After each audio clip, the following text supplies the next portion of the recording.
वचन, सत्य वचन, अमर वचन, जीवित वचन, दिव्य वचन, सत्य वचन, अमर वचन, जीवित वचन। साई दा बाबा बनी दा बाबा बगरे रे सनी रे सनी रे सनी रे सनी रे सा। दिव्य वचन, सत्य वचन, अमर वचन, जीवित वचन, दिव्य वचन, दिव्य वचन।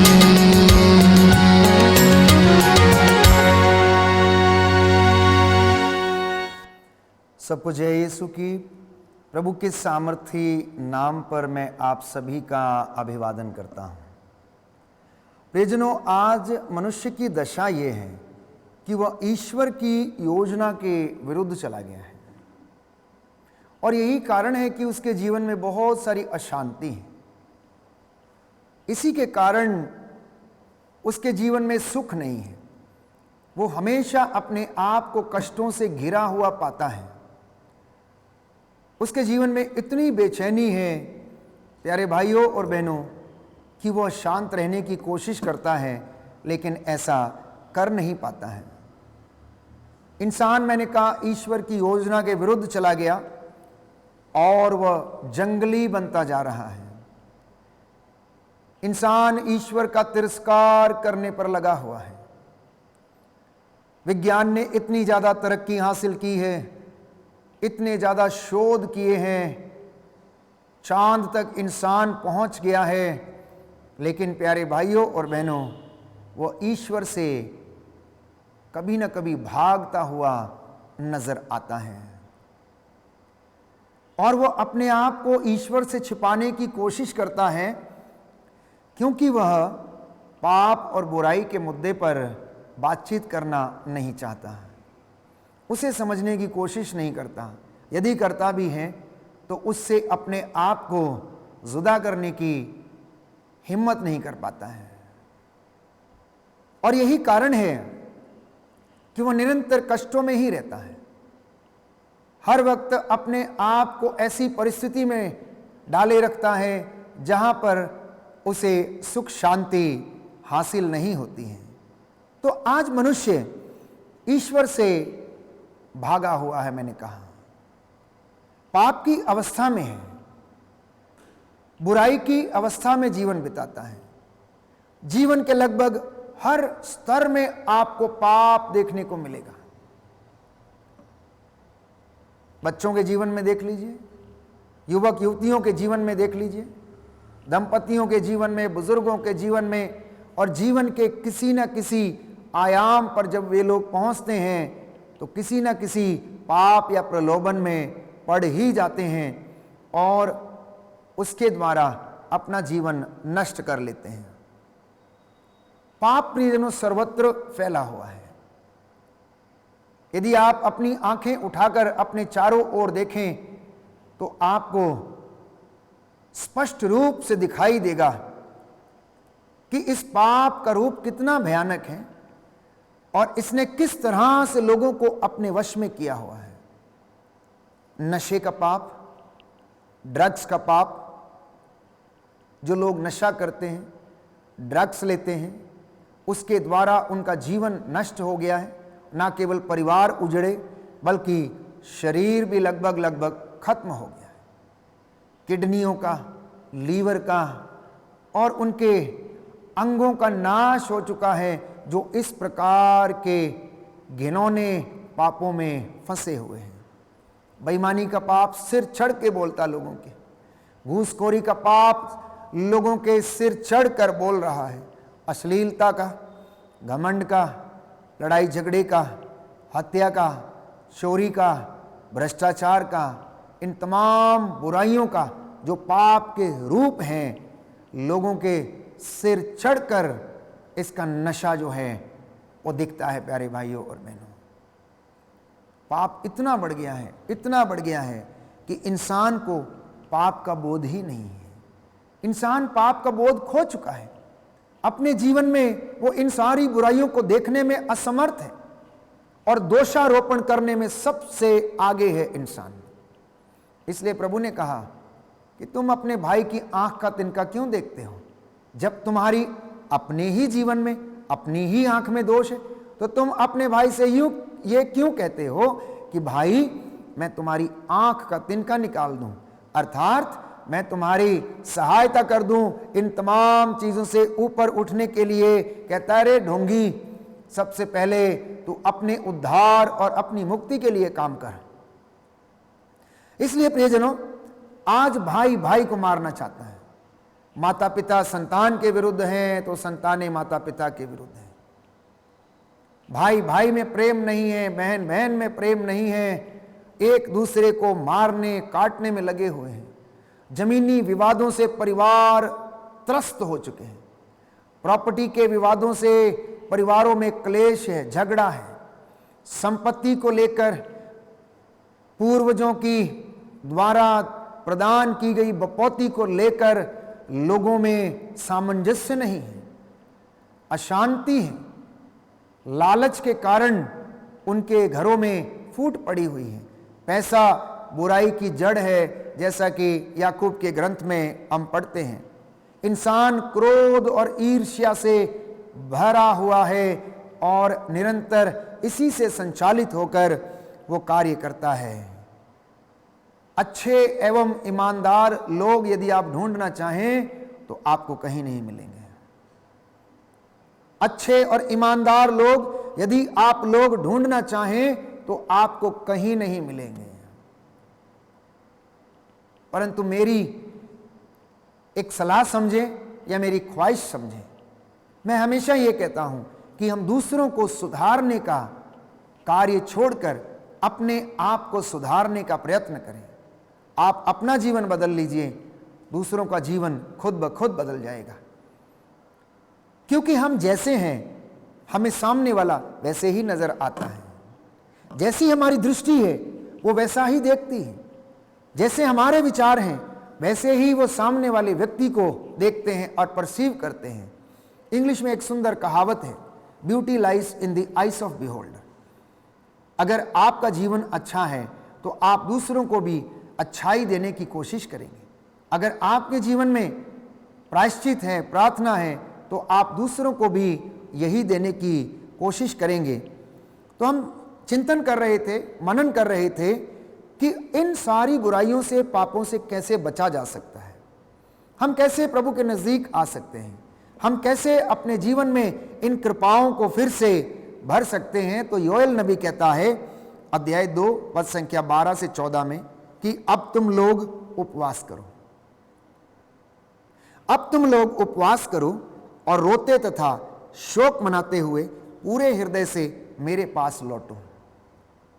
अब तुम लोग उपवास करो, रोते तथा शोक मनाते हुए पूरे हृदय से तुम मेरे पास लौटो। यह प्रभु का निमंत्रण है।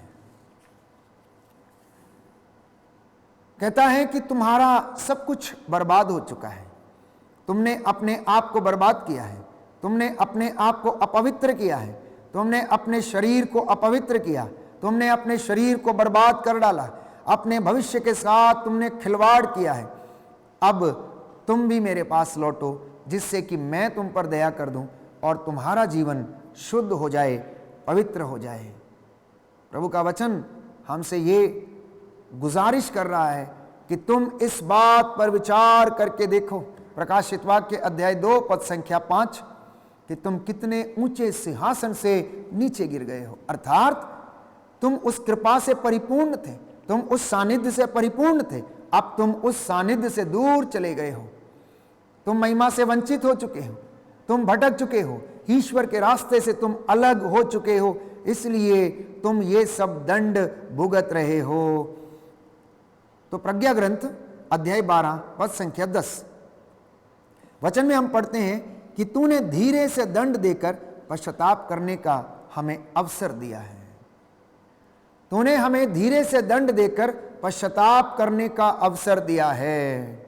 इसलिए जब कष्ट हमारे जीवन में आता है, परेशानी हमारे जीवन में आती है, तो उन्हें हमें बड़ी ही उदारता के साथ, बड़ी ही भक्ति के साथ, प्रभु से प्रार्थना करते हुए सहन करना चाहिए,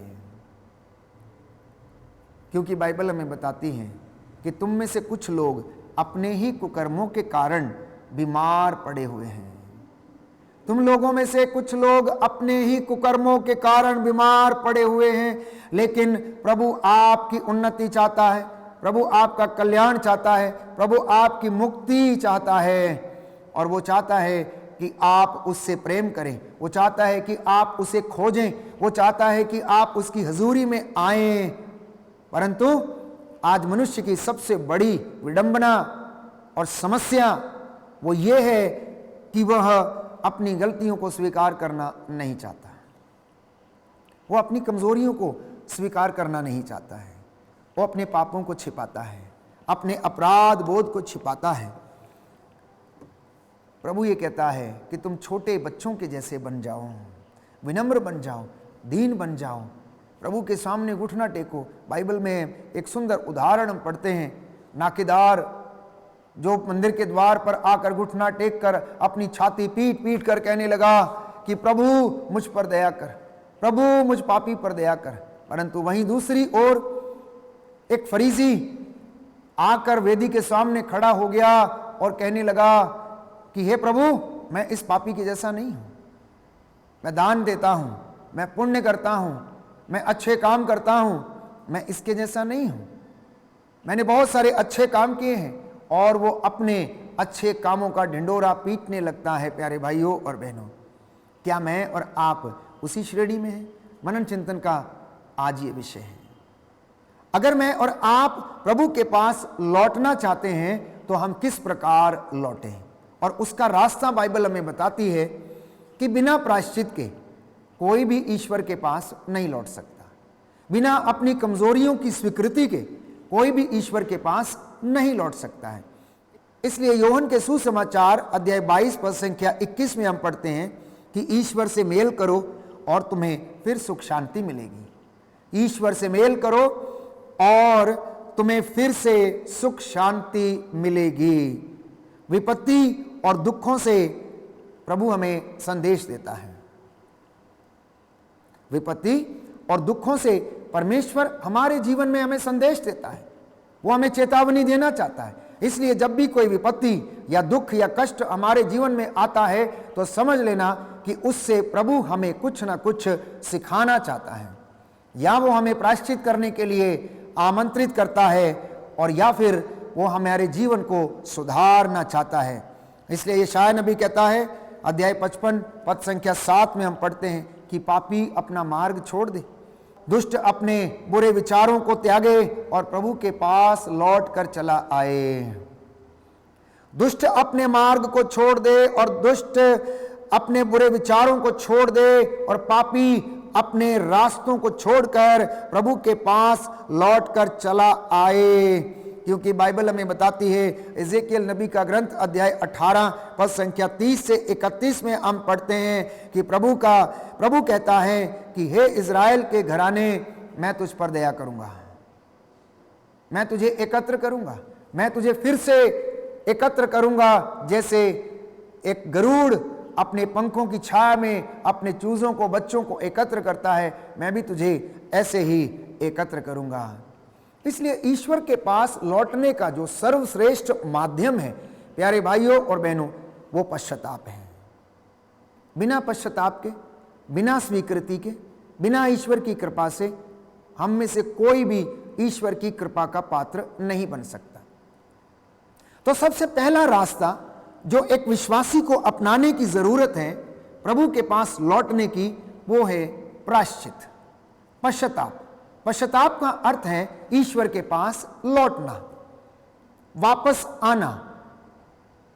यशायाह नबी का ग्रंथ अध्याय 30 पद संख्या 15 में हम पढ़ते हैं कि प्रायश्चित और स्वीकृति में तेरा कल्याण है, दूसरी किसी बात में नहीं। तो यदि आज आप लोग चाहते हैं कि ईश्वर की कृपा के पात्र आप बन जाएं, तो प्रायश्चित करना और ईश्वर के पास लौटने का पूरा प्रयास करना। इसलिए प्रवक्ता कहता है अध्याय 17 पद संख्या 20 में कि ईश्वर पश्चाताप करने वालों को अपने पास लौटने देता है। आप ये ना कहें कि मेरे जीवन में पाप है और ये पाप क्षमा नहीं हो सकता, मैं कैसे यीशु के पास जाऊंगा, मैं कैसे ईश्वर के पास जाऊंगा, मैं कैसे पुरोहित को अपने पाप जाकर बताऊंगा। प्यारे भाइयों और बहनों, बाइबल साफ साफ कहती है, प्रवक्ता ग्रंथ अध्याय 17 पद संख्या 20 में, कि अगर कोई सच्चे हृदय से पश्चाताप करता है, प्रायश्चित करता, अपने गुनाहों को कबूल करता है, तो ईश्वर ऐसे पश्चातापियों को अपने पास लौटने देता है। प्रेरित चरित्र अध्याय 3 पद संख्या 19, जब हम ईश्वर के पास लौटते हैं तो हमारे पाप मिट जाते हैं। जब हम ईश्वर के पास लौटते हैं तब हमारे पाप मिट जाते हैं, हमारे जीवन में आशीषों के द्वार खुल जाते हैं, हमारे कामों में अनॉइंटिंग आने लगती है, हमारे बच्चों के जीवन में प्यारे भाइयों और बहनों अभिषेक उतरने लगता है। आप जिस काम में हाथ डालेंगे उस पर प्रभु की दया हमेशा हमेशा के लिए बनी रहती है। इसलिए प्रज्ञा ग्रंथ अध्याय 11 पद संख्या 23, प्रभु का वचन ये कहता है कि ईश्वर पापों को अनदेखा करता है ताकि लोग पश्चाताप करें।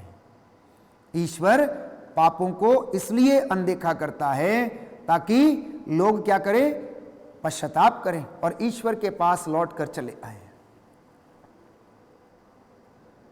आज अपने जीवन की किताब को खोल कर देखिए, बचपन से लेकर अब तक कितनी बार इंसान ने, आपने और मैंने उन पापों को दोहराया जिसके विषय में बाइबल हमें बार बार मना करती है। हो सकता है वो पाप आंखों की दृष्टि से किया हो सकता है वो पाप हमारी जुबान से कर लिया हो सकता है वो पाप इन हाथों से हो गया हो सकता है वो पाप अपने विचारों से कर दिया हो, किसी को नीचा दिखाने के लिए, अपने आप को बड़ा समझकर, अहंकार के द्वारा, घमंड के द्वारा। हो सकता है हम इन तमाम बुराइयों से गुजरे होंगे, लेकिन प्रभु ने इन सब को अनदेखा किया, क्योंकि वो चाहता है कि इंसान, एक विश्वासी जो प्रभु के पास आना चाहता है, वो पश्चाताप करे और अपने आप को पवित्र करे। पाप की अवस्था में इंसान जब रहता है, इसीलिए उसके जीवन में उसे चमत्कार नहीं दिखता है, इसलिए हम प्रभु की बातों को समझ नहीं पाते हैं। इसलिए स्तोत्रकार कहता है अध्याय 130 पद संख्या 4 में कि प्रभु पापों को क्षमा करता है, इसलिए आप लोग क्या करें, प्रभु के पास लौटें। इसलिए आप प्रभु के पास लौटें।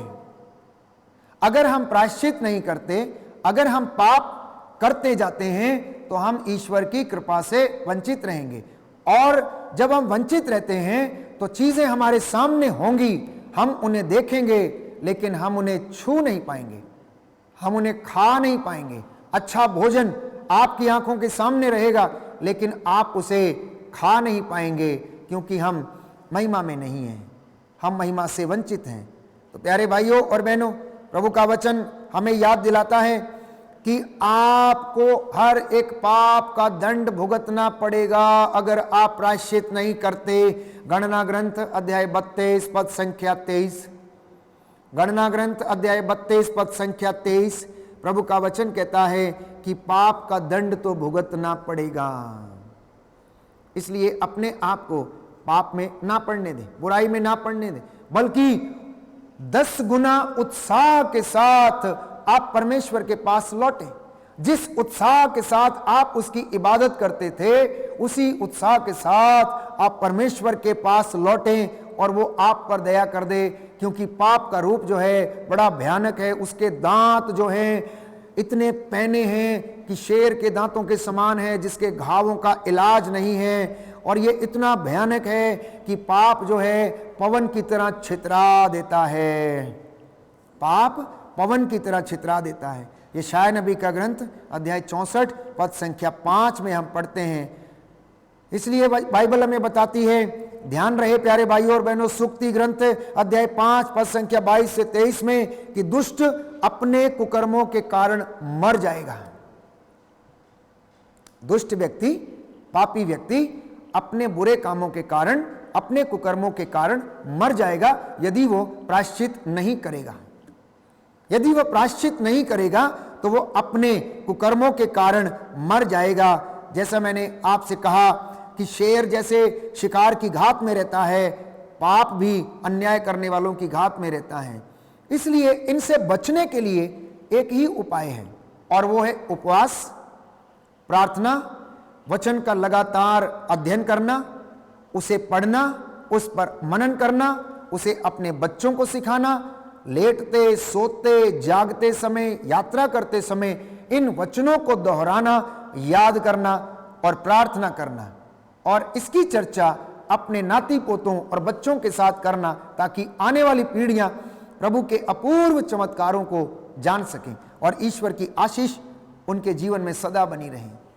तो जब आप पाप करते हैं तो ईश्वर की आशीष से वंचित हो जाते हैं, तो लौटने के लिए हमें प्रायश्चित करने की आवश्यकता है।